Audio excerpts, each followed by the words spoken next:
Les animaux de compagnie sont vraiment drôles et mignons comme ceux-ci.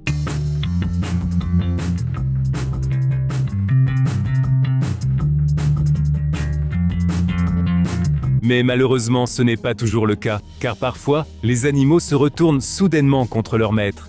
Aujourd'hui, nous voulons vous présenter 9 cas extrêmes où cela s'est produit. Nous commençons par un cas qui prouve que les animaux sauvages restent sauvages, malgré les efforts que vous faites pour les dresser comme animaux de compagnie.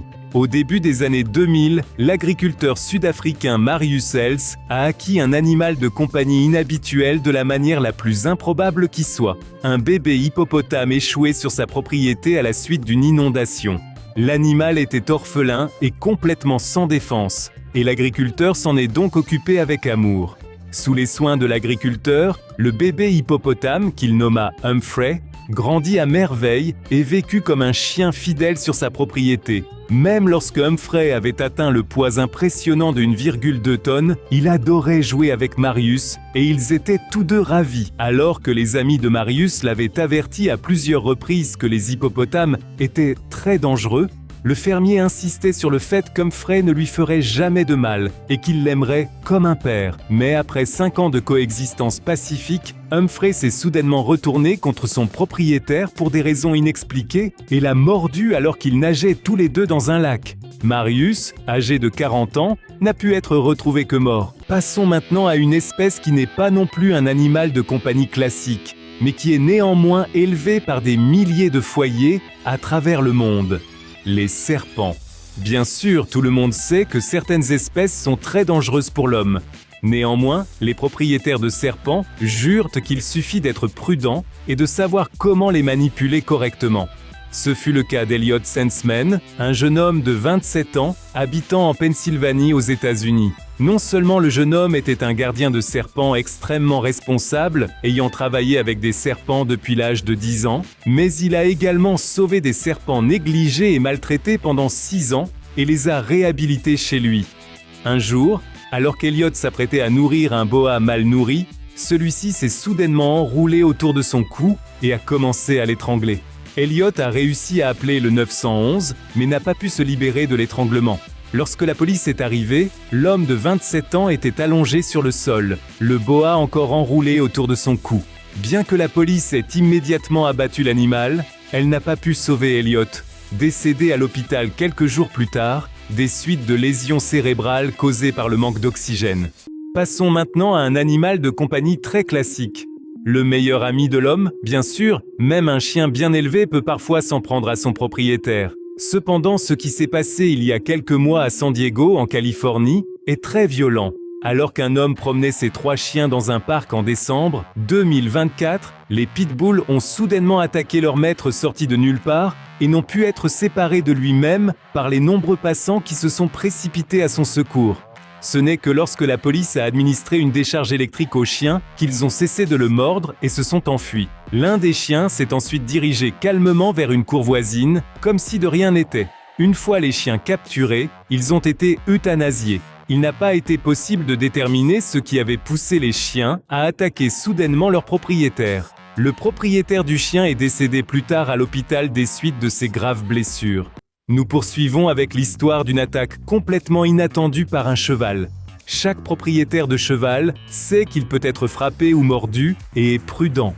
Mais ce qui est arrivé à cet homme il y a quelques années était complètement inattendu. Alors qu'il promenait son cheval en laisse dans sa cour, l'animal l'a soudainement attaqué dans un mouvement incroyable. Le cheval l'a attrapé, jeté au sol et maintenu là.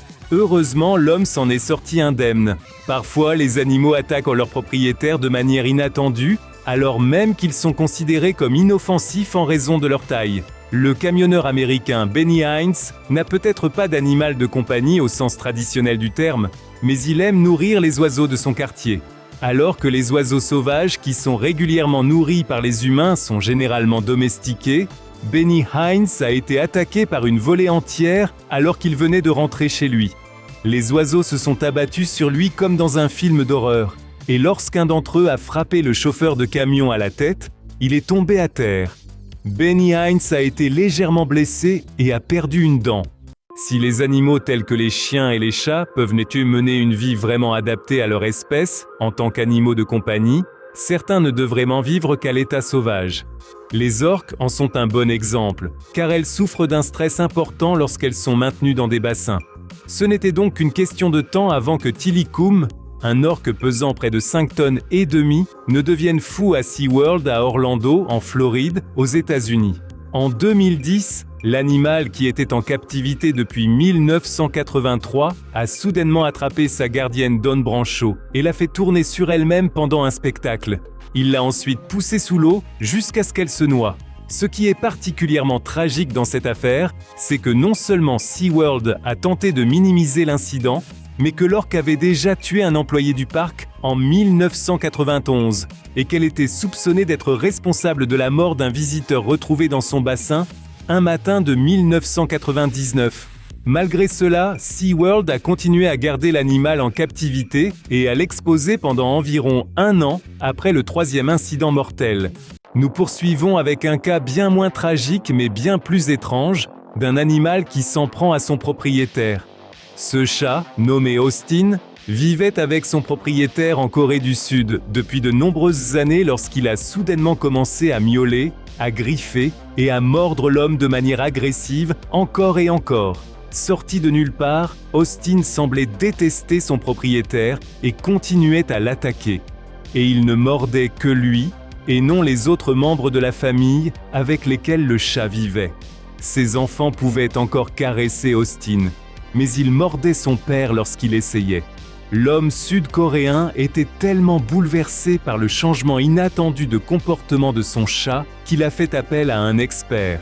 Il s'est avéré qu'Austin s'était simplement senti trahi par son patron, ce qui expliquait pourquoi il était devenu si méchant avec lui. L'un des fils du Sud-Coréen qui avait quitté la maison des années auparavant était revenu vivre avec lui. Austin était très jaloux que son patron ait maintenant, à ses yeux, un jeune enfant auquel il accordait beaucoup d'attention et voulait se venger de cette trahison. Tout le monde sait que les tigres sont très dangereux. Malgré cela, il y a encore des gens qui non seulement les gardent comme animaux de compagnie, mais insistent aussi sur le fait que leurs grands félins ne pourraient jamais leur faire de mal, parce qu'ils les ont élevés dès leur plus jeune âge. Le Canadien Norman Buwalda ne fait pas exception. Cet homme de 66 ans aimait non seulement ses animaux, mais il avait des décennies d'expérience dans l'élevage de tigres et était président de l'Association canadienne des propriétaires d'animaux exotiques. En 2010, alors qu'il nourrissait l'un de ses animaux, le gros chat de 150 kg l'a attaqué de manière inattendue et l'a tué. Toujours en parlant de tigres, voici l'incident le plus tragique de tous les temps impliquant un tigre. Il s'agit de l'attaque de Roy par le duo de magiciens de renommée mondiale Siegfried et Roy. Ces deux magiciens avaient réalisé plus de 15 000 numéros avec des tigres et des lions devant public, et avaient diverti plus de 10 millions de téléspectateurs en direct au fil des ans, jusqu'à ce qu'une petite erreur de Roy s'avère être sa perte. Lorsque le magicien a tenté de persuader l'un de ses tigres de s'asseoir pendant un spectacle, celui-ci a refusé d'obéir. Roy a essayé de l'aider en lui donnant de légères tapes et il a trébuché. Le tigre s'est alors penché et l'a mordu si fort au cou que Roy ne s'en est jamais remis et a passé le reste de sa vie paralysé d'un côté dans un fauteuil roulant.